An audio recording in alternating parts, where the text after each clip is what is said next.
Sederhananya begini, kupu-kupu itu rezeki. Ya. Kupu-kupu itu ibarat uang, ibarat dunia, ibarat harta, ibarat kesehatan yang kita mau kejar. Cara nyari rezekinya gimana caranya? Karena itu kupu-kupu, maka yang kita lakukan adalah kita ambil jaring, kemudian kita tangkap itu kupu-kupu. Yang kita pelajari pun setiap hari di kuliahan, anak-anak didik kita, anak-anak kita semua dididik untuk pertama bisa punya jaring, kedua bisa cekatan dan gesit dalam menangkap kupu-kupu. Itu yang dari dulu diajari ke anak-anak kita.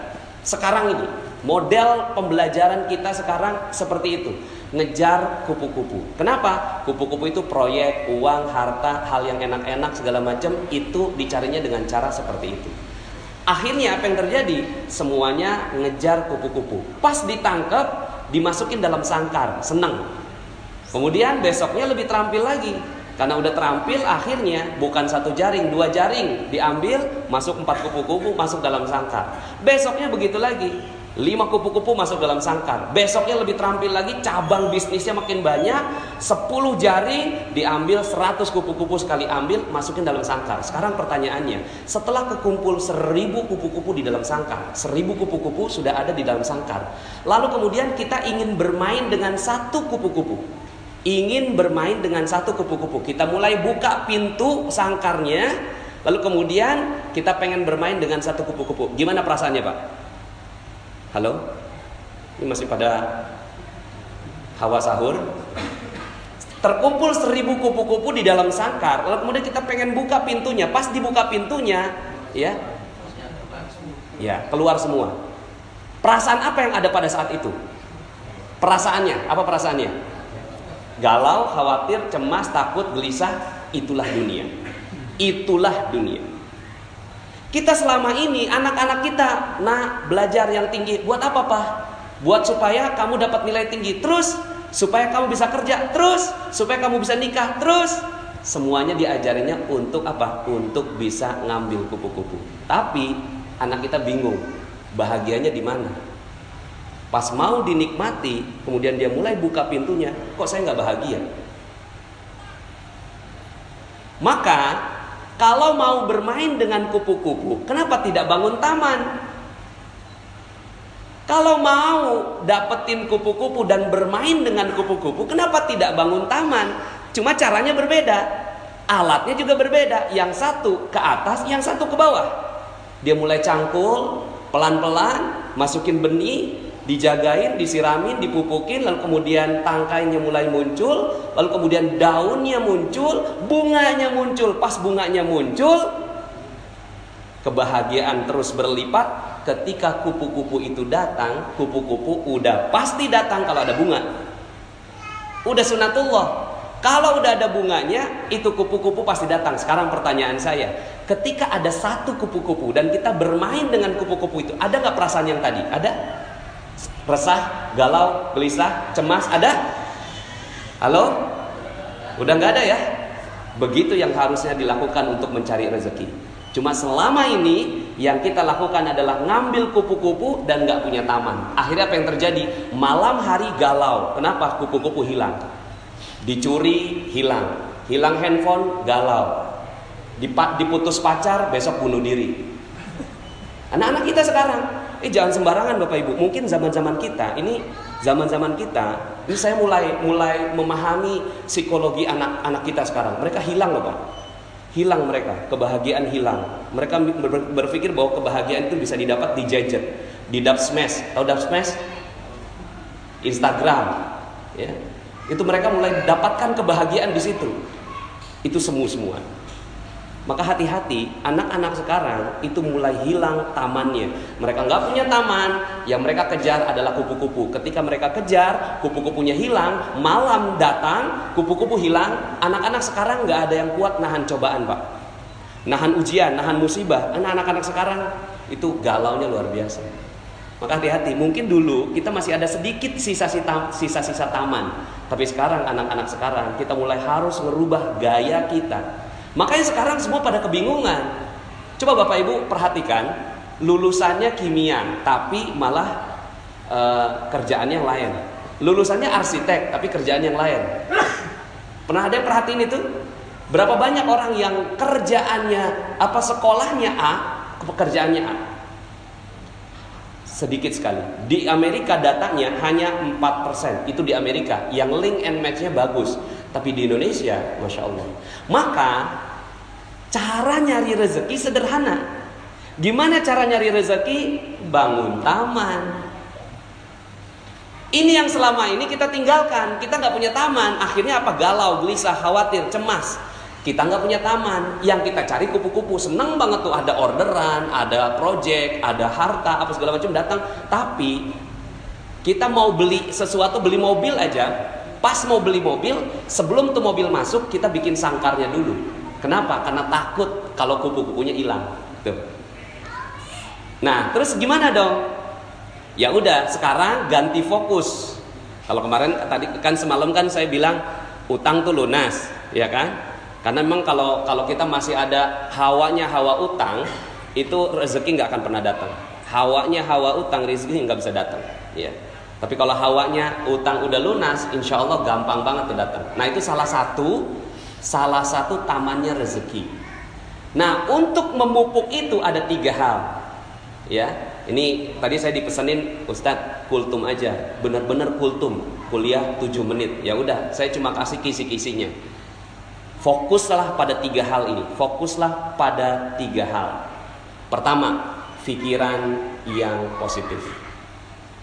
Pikiran yang positif bahwa segala sesuatu bagus, segala sesuatu indah, husnudzon billah. Ini adalah taman yang paling indah. Taman yang paling indah adalah husnudzon billah. Husnudzon billah itu apa? Pokoknya semuanya positif dah. Masuk rumah sakit positif, ya kan? Bangkrut positif, ya. Jalanan kemarin macet apa penuh? Nah, penuh. Udah nggak ada jalanan macet di Jakarta ya. Nah, ini namanya positive thinking. Ajarin anak-anak kita ini tentang husnudzon billah.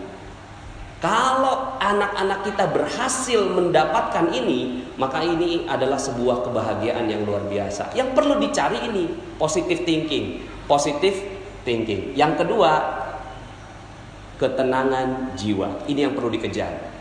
Ketenangan jiwa ini namanya positive feeling. Kalau bahasanya kan positive thinking, positive feeling. Rasa itu harus tenang, cool, damai, enak, setenang samudra. Nggak boleh ada perasaan deg-degan. Deg-degan sedikit, itu langsung hilang seluruh rezeki. Jadi misalnya nih, kita punya utang. Katakanlah masih punya utang ya, orang sana ya. Kalau di sini kan udah nggak ada yang punya utang ya. Orang sana masih ada utang. Terus kemudian gitu ya, ketemu sama debt kolektornya. Udah 1 bulan selalu menghindar sama debt kolektor. Pas banget saat itu dia lagi ngantri makanan di mall, pas balik debt kolektornya ada di belakang. Kira-kira bagaimana jantungnya? Ya, mau copot katanya. Deg-degan, berdebar. Berdebar adalah ciri rezeki hilang. Berdebar, jantung berdebar itu ciri bahwa kita tidak punya rezeki lagi. Tamannya hilang. Maka apa yang harus dilakukan? Yang harus dilakukan mendidik jiwa supaya tenang dalam segala kondisi. Bisa nggak kita seperti itu? Nah kalau bisa seperti itu, itulah harta kekayaan terbesar. Cuma gimana cara ngedidiknya ini? Ya ini panjang banget ini penjelasannya. Tapi misalnya begini Pak, ya kejadian ada yang konsultasi sama saya, anaknya meninggal dunia. Suaminya mundurin mobil, anak umur 1 tahun dilindes ya, sama sang ayah.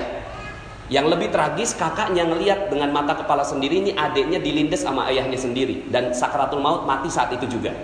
Sang istri keluar lagi masak, pas ngeliat gitu kan, menggelepar-gelepar gitu, digedor-gedor pintu jendelanya, terus kemudian turun sang ayah. Berempat ngeliat dengan mata kepala sendiri tuh anak meninggal dunia dengan hancur badannya. Sekarang pertanyaan saya, bisa nggak saat itu jantungnya tidak berdebar? Alhamdulillah. Itu yang harus dikejar. Kalau itu bisa, alhamdulillah nih ibu, alhamdulillah dia mau ngikut saya ajarin pelan-pelan sampai akhirnya tuh ibu mengatakan, siap Ustadz, alhamdulillah, terima kasih. Udah, selesai. Dan ternyata itu adalah kunci rezeki buat sang ibu. Lah kita berapa banyak kita melakukan kesalahan rezeki. Kita deg-degan. Tanggal 25 gaji udah mulai habis, order belum nyampe, gimana perasaannya? Ya. Terus kemudian dagangan belum laku, gimana perasaannya? Padahal itu semua rezeki akan hilang. Nah, kejar nih ini. Cuma memang ya, nah ini memang perlu banyak sekali kajian tentang positive healing.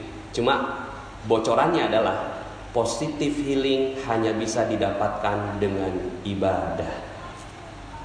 Positive feeling hanya bisa didapatkan dengan ibadah. Kalau positive thinking masih bisa sendiri. Positive thinking nih, bagus itu, oke, alhamdulillah, gitu ya, masih bisa. Tapi kalau positive feeling udah nggak bisa lagi dengan upaya sendiri, dia harus butuh bantuan Allah Subhanahu Wa Taala. Maka di titik itulah ibadah berkumpul seperti ini mahal harganya. Ini kumpul begini Pak, ini mahal sekali. Kalau orang tahu betul yang namanya rezeki, oh itu dikejar yang kayak gini. Ada orang kumpulan apa? Duduk tenang, damai. Kenapa? Ada malaikat di sini. Malaikat itulah yang bikin ketenangan hati. Makanya Allah katakan, ala bidzikrillahi tatmainnul qulub. Ingatlah hanya dengan mengingat Allah maka hati bisa positive feeling. Nah. Cuma selama ini ya kita nggak kejar ini, coba sekarang kejar. Aduh, yang saya mau kejar adalah positive feeling, ketenangan jiwa. Karena itulah kekayaan sebenarnya. Kekayaan sebenarnya bukan harta, bukan mobil, bukan rumah, bukan yang lain, tapi ketenangan jiwa adalah kekayaan sebenarnya. Ya, dikatakan oleh Rasulullah SAW, laisal ghina an kasratil arad, walakinnal ghina ghinan nafs. Bukan kekayaan kamu punya banyak harta, tapi kekayaan adalah tenangnya jiwa. Di penjara senang, ditangkap senang, ya bahagia, semuanya tenang, cool, mau digantung aja senyum. Tuh, kalau kita mampu seperti itu, maka itulah kekayaan sebenarnya. Cuma selama ini kita nggak kejar, yang kita kejar cuma duit aja. Di mana ngejarnya? Lailatul Qadar adalah malam kemuliaan, tempat di mana Allah turunkan ketenangan jiwa. Kalau itu didapat, tenang sekali. Nah yang ketiga lebih dalam. Ini aja udah bagus, masya Allah. Positive thinking, positive feeling. Yang terakhir positive motivation. Positive motivation, motivasinya semua positif, semuanya positif. Ya, bahwa motivasinya bukan untuk mencari uang, motivasinya untuk membahagiakan orang lain. Nah ini panjang sekali kajiannya. Ya, mudah-mudahan dalam kesempatan yang lain. Ini pokoknya cirinya 3 aja. Kejar ini. Nggak penting tuh jurusan, nggak penting tuh kuliah, nggak penting tuh sekolah. Bener, nggak penting. Kalau sekolah nggak ngajarin 3 hal ini, berarti sekolah itu nggak penting. Makanya sekarang ini muncul adanya gerakan anti sekolah. Kenapa? Karena di sekolahan anak-anak berantem juga, ya. Tapi bukan berarti bahwa saya anti sekolah, tidak. Kalau di sekolahan ini mengajarkan 3 hal ini, maka sekolah itu perlu dikejar. Tapi kalau sekolahan ini nggak ada yang kayak gini, nggak ada 3 hal ini, yang diajarin cuma matematik, fisika, kimia, biologi, arsitektur, ya, kemudian astronomi, itu dia berarti ngajarin kupu-kupu. Tapi kalau dia ngajarin taman, dia ngajarin 3 hal ini, sehingga anak ada apapun dia senang, bahagia. Anak ada apapun dia tenang. Ada azan, dia langsung lari ngejar tuh azan. Kenapa? Di situ ada ketenangan jiwaku, Pak. Di situ ada ketenangan jiwaku, Mah. Maka aku akan kejar itu. Kalau ada sekolah yang ngajarin kayak gini, kejar itu sekolah. Karena itulah sebenar-benarnya kekayaan. Demikian, mohon maaf atas segala kekurangan. Kita balik semuanya logika rezeki kita supaya kita betul-betul dapetin rezeki yang insya Allah barokah. Terima kasih. Subhanakallahumma bihamdika asyhadu an la ilaha illa anta astaghfiruka wa atubu ilaik. Assalamualaikum warahmatullahi wabarakatuh.